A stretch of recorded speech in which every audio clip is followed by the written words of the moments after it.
Happy day. It is Down Home with Tina. I'm your host, Tina Thompson.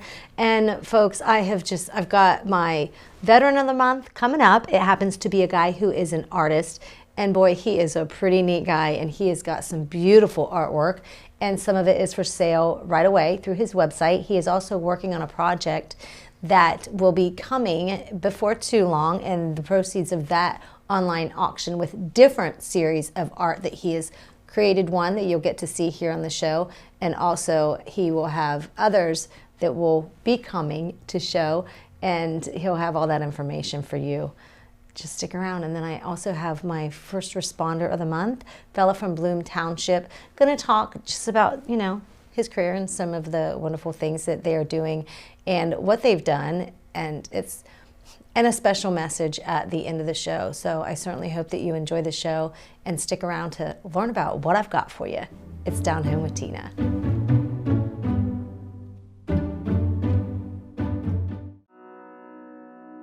The Frankie Smith Funeral Home and Crematory in Lancaster and the Johnson Smith Funeral Home in Baltimore have a long and wonderful history of serving our community.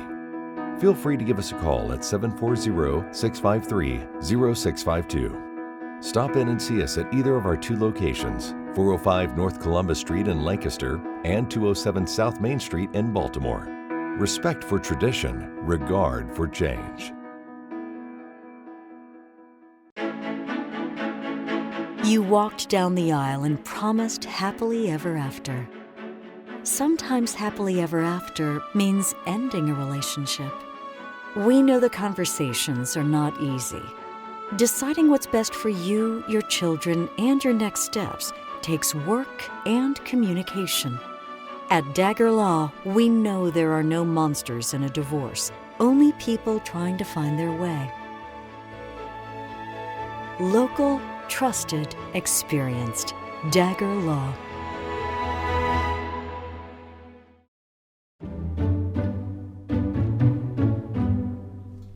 Welcome back to Down Home with Tina. I have Jeffrey with me. He is a veteran. He was a veteran in the Navy years ago. We'll just say in the 80s. How's that sound? That's good. Exactly. How many years were you in for? 4. 4 years, yeah. So it was a time ago, but I got to know Jeffrey through a mutual friend of ours. Yes. Some of my viewers may remember that a year ago I interviewed a fella that was my Veteran of the Month by the name of Russell Knotts, and he was 99 and he just turned 100 years old. So I got to know Elaine through that because Russell is her father. And then recently, Elaine, of course, we've stayed connected, and I got to go to the 100th birthday party, so that was really nice and really cool. So holy cow, 100 years old. And he does not look like a day over, I'd say like 70, 75 years old. It's just amazing to me. He's one of my future paintings.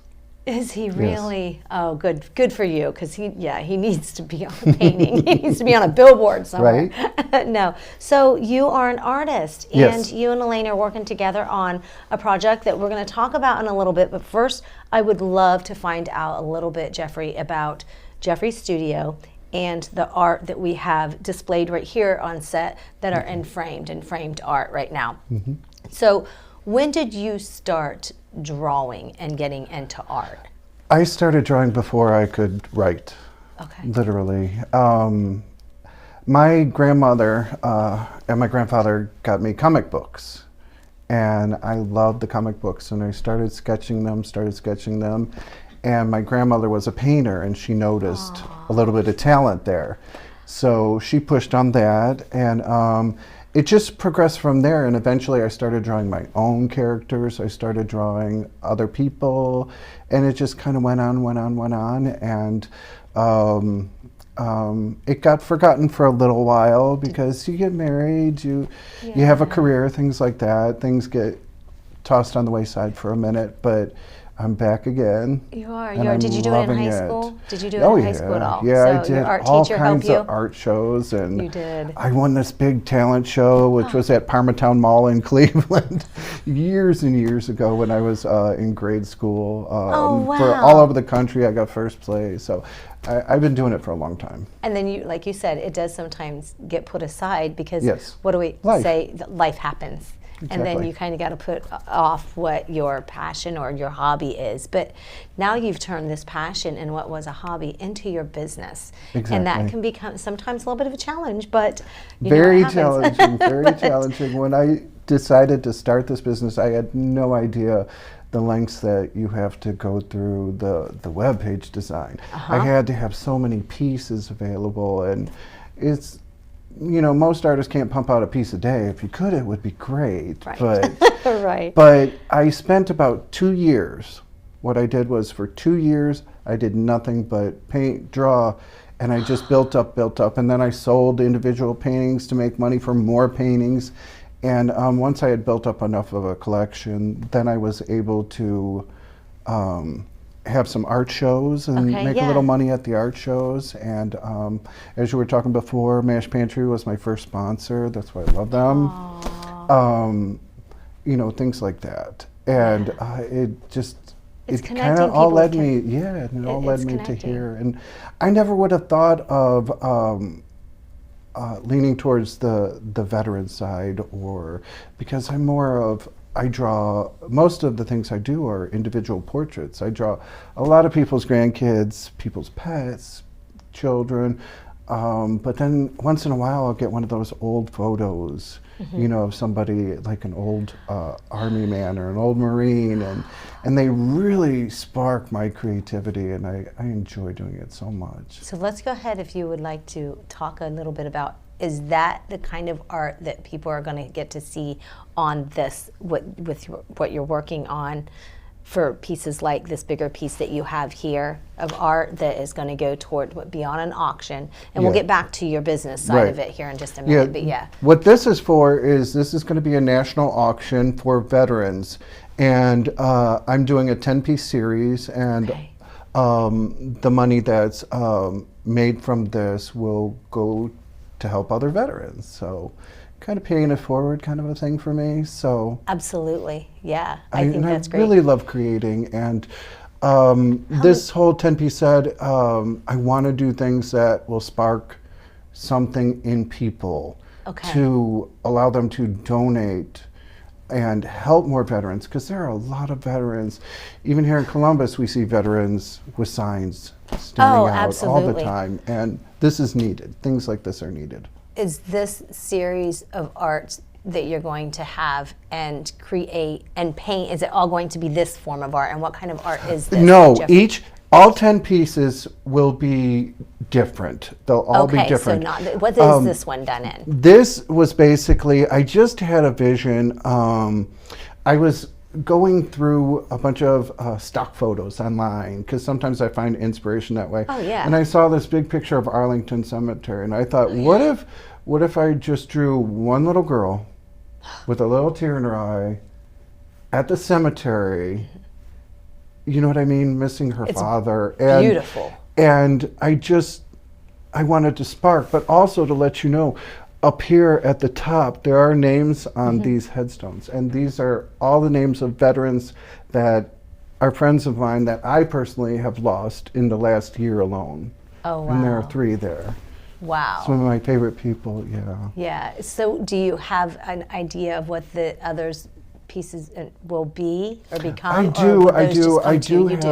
do have several ideas for them, and they'll all be different styles. Like, if you go to my website, you'll be able to see the different styles of artwork that I do, because I love challenging myself with, you give me a medium, I will have fun with it. And I do artwork in charcoal. I've done ink, I've done watercolor, I've done pastels, and oils, you do it all acrylic, mixed together, don't you? And then sometimes, occasionally I do it all together. For example, this is colored pencil, it's oil, it's ink, and magic marker, believe it or not. Wow. Here, and it's just... And this is gorgeous, and then we'll have this one up on the screen as well for people to kind of get a there's really also good, acrylic in that, acrylic paint. So gorgeous. Yeah, it's... This is, I love think, one of my favorite ones. I I'm one of those people, I get bored so fast with one little thing. If I stick to one medium, I will get so bored with it. So back to these. This is what's going to be an online auction that is to come. So how can folks stay up to date on when that's going to happen? Through your website? You will be able to do it through my website. You'll also be able to do it through Mash Pantry's website. Okay, they will also perfect. notify. Okay, now the proceeds will go towards veterans folks. So yes. when you go on that auction and you do that. Now for this, the Yes. ones in the piece that we were just talking about is available to purchase through your Jeffrey Studio on your website Yes. right now, right? Yes, right now at jeffreystudio.com, you can find all of these pieces. You can purchase them in canvas prints.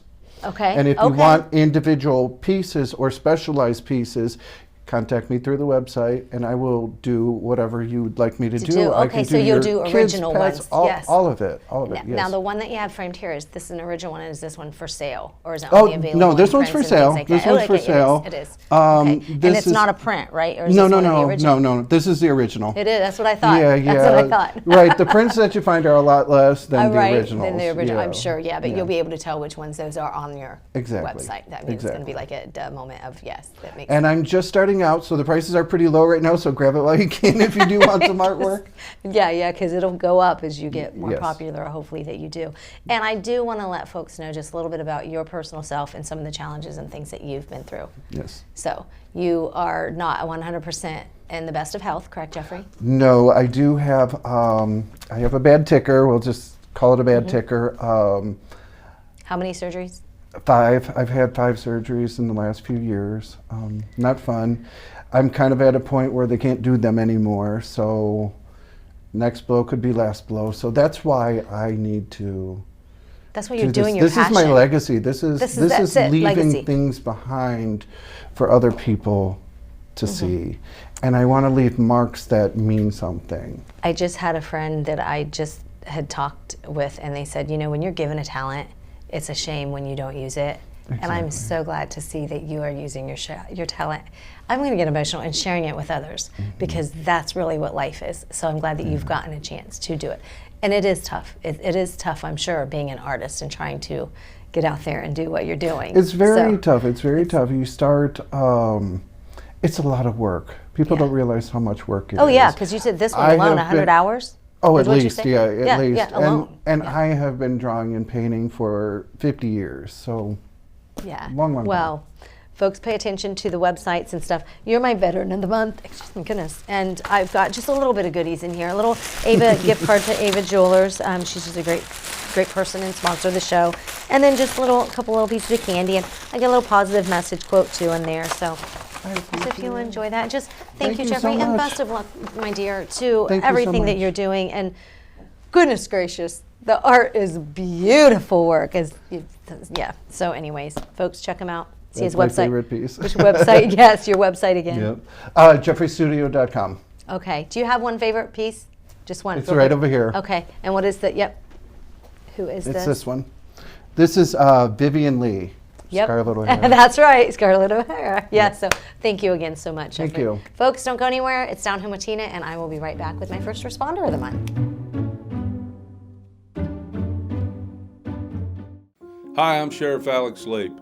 In my 30-year law enforcement career, I have seen many different trends in illicit drug trade and substance use disorders. Fentanyl is the deadliest drug that I have ever encountered. Very minuscule amounts can be fatal. Fentanyl is present in most mainstream illicit drugs. Drug cartels are now pressing fentanyl into forms that appear to be common candies. Ingesting any of these fake candies or pills can have fatal overdose effects. This ongoing drug epidemic requires a balanced approach. We must focus our attentions and resources on treatment and education in conjunction with enforcement efforts that hold those who traffic in dangerous drugs accountable. For your sake and the sake of your family, do not take any medications that are not issued through prescriptions by your pharmacy. Thank you. This message is brought to you by the Fairfield County Adam H. Board. The staff that have been here know what it takes. They've been on the other side. They see what it takes to make someone comfortable, to make the family comfortable, and really what kind of support they need. And so I think that's what really makes Fairhope what it is.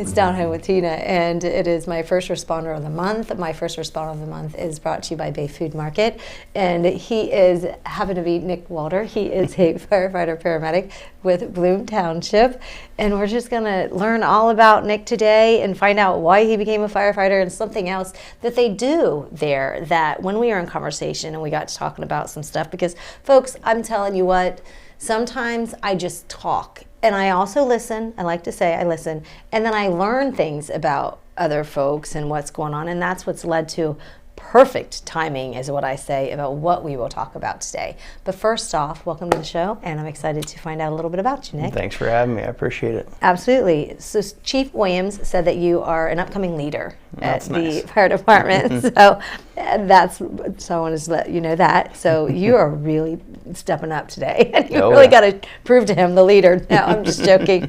So tell us, will you please, why did you decide to become a firefighter paramedic? So a little bit about me real quick to kind of ties into that. I graduated from Pickerton Central High School in 2013. I went to Miami University to play football. Okay. And I graduated from there in 2016. Decided I didn't want to sit behind a desk, and I went the route of firefighting because my uncle was a Columbus firefighter. Okay. And I remember going to his station when we were younger, and that's why I did that. Really? What's it been like for you so far? How many years then? You said ever since 2017, so I'm not good at math, but... Yeah, 17 would be a few years. Yeah. 6 years? That's 6 years, right? Yeah. Yeah, 6 years. It's flying by. It does, doesn't it? Yeah. Mm-hmm. So what has it been like for you so far? What have you learned from working with other, maybe veteran firefighters?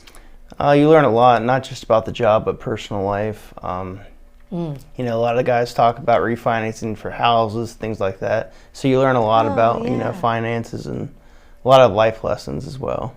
Okay. Yeah. What's it like going out there and helping others? I mean, because that's really what it boils down to, not just fighting fires, if so many people know. Well, it's definitely rewarding. I know, try to make an impact on everyone every day. Doesn't matter what it is. We had one of our lieutenants, this is about 3 years ago, and I was still part-time, maybe a little bit more than 3 years, but we got called on a person down, and they defecated all over themselves, and he just took the time to, you know, clean them up. And so that's when I knew, I'm like, oh, that's what I want to be like. So yeah, show the compassion exactly. for people, not just go and do, what do they say, kind of just going through the motions. Yep. You don't want to do that. And that's why I like working at Bloom Township, is because we're not as busy as some other people like Columbus and all that, so you should never lose your compassion for others. That's right, yeah, because it can get to be that at times, right? Sure. If you're, if somebody would get to that point, what do you say? Change your job or go work at another fire department to where you can kind of maybe reset yourself? Because it is different in different places. Because I'm sure 100%. Columbus is a lot different than where you are, and even Lancaster, or, you know, some of the others might be different. Yep, very different. Yeah, so change it up a bit, because you can. They need firefighters, I'm sure, everywhere.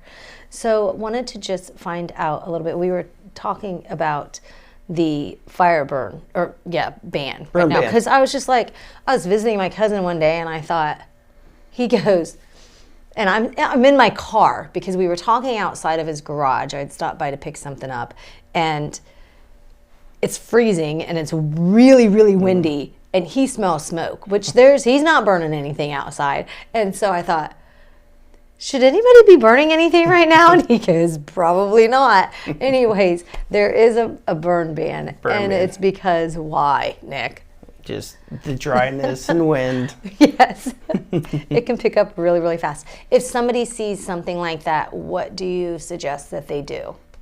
Just hang up and call 911, and because it just alleviates all those steps. You know, some people call into the firehouse and say, hey, my neighbor's burning, just call 911. It'll be the best and the easiest way for them to say. Fastest. What should they know? The address, the place, where it is, the address, details. What they're burning. Are they burning trash or anything like that? Leaves, twigs, that kind of thing, and how much they're burning. Right. What are some of the other things maybe this time of the year that folks should be aware of that you can suggest just as far as safety?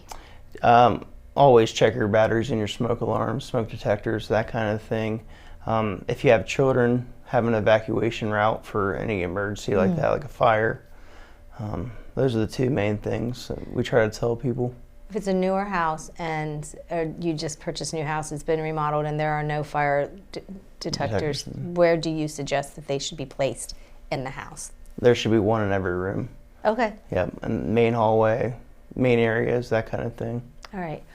One time, I didn't realize this could happen, but there was something that sparked fire in an outlet because a bulb got too hot. So some of those night lights, you need to use certain bulbs for a reason. Yeah. And so you need to pay attention to that, because it can start something if it gets on it and there's no cover on it. I'm not saying that it may or may not have happened in my house one time. So it may have. Sometimes we got to learn, but just to be careful with things like that. We actually just had a class on batteries, so like the bird scooters and things like that. Some people charge them inside their houses, and that's starting to cause fires. And it's really massive. Like for a scooter, it's a massive fire. What is it? Like the bird lime scooters, you ever see them downtown Columbus or anything like that? Yeah. Some people have them, and it's more of the cities. Okay, yeah, but I've seen them. Yeah, like you can rent them and get them and take them to another part of the city, right? Yeah. Those ones. Okay. They make personal ones, and sometimes the malfunctions and starts firing someone's house, and it can get pretty bad. So. Oh, wow. Is there a safe... I know that it's warming up, but sometimes we still have our cold. Is there a safer space heater to use than other space heaters?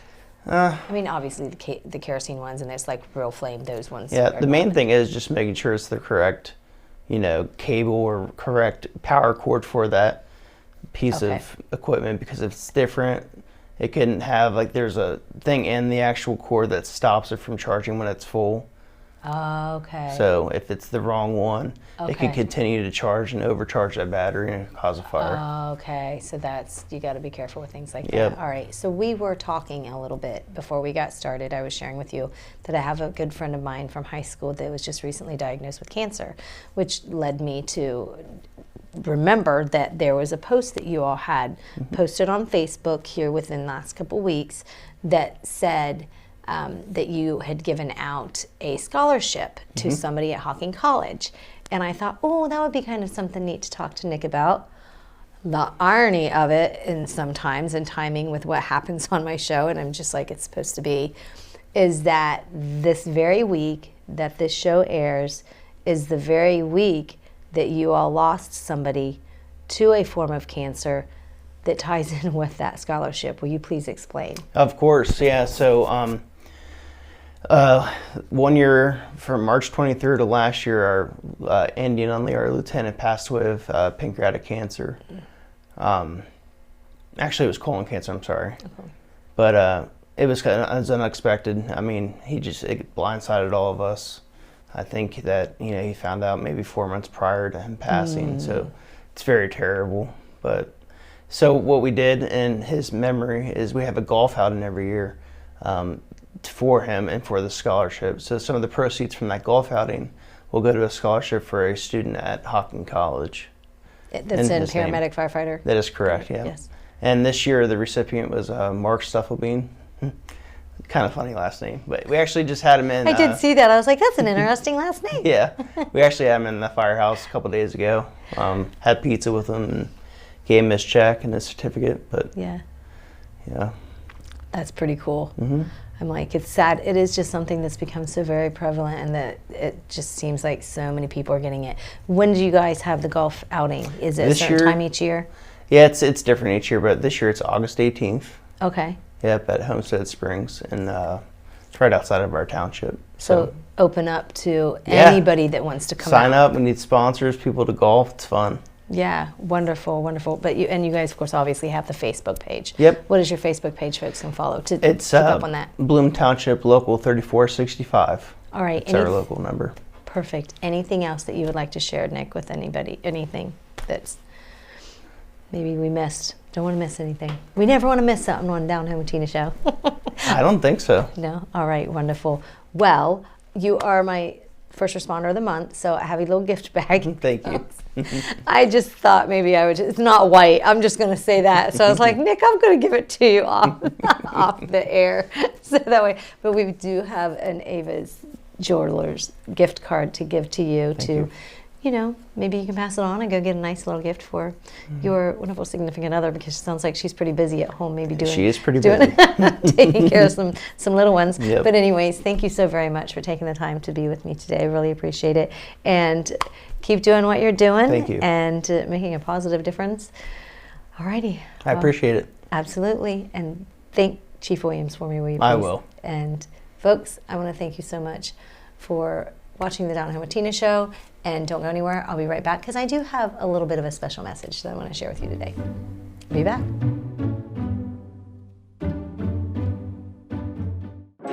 Bay Food Market is Fairfield County's source for high-quality, locally sourced meats. The meat case is always full of quality fresh beef, pork, gourmet burgers, and gourmet brats for you and your family to enjoy. Bay Food Market cures and smokes their own hams, bacon, and sausage. Visit Bay Food Market at the corner of Maple and Walnut Streets in Lancaster and discover the Bay Food Market difference. Open daily 8 a.m. to 6 p.m., closed Thursday and Sunday. Bay Food Market, proudly serving Fairfield County families for more than 90 years. I want a doctor who listens to me. From primary care to specialty medicine, we put your needs first by treating you like a person, not a number. Our primary care team will help you identify your healthcare needs and set goals for success, regardless of where you are in your wellness journey. We care for patients of all ages, with offices that are close to you. Whatever you're searching for, you can find it at Fairfield Medical Center. Down Home with Tina is brought to you by these amazing sponsors: Fairfield Town Crier, Ava Jewelers, Cryo Communications, Fairfield Area Humane Society, and Bay Food Market. So folks, I did something within the last couple of weeks I'm really excited about that I had never done before. I mean, I have talked in front of people, but not necessarily the way I had this time. And it's something that I'm going to continue to do. If you are interested in finding out more about it, you can always reach out to me at downhomewithtina@gmail.com. It is inspirational speaking.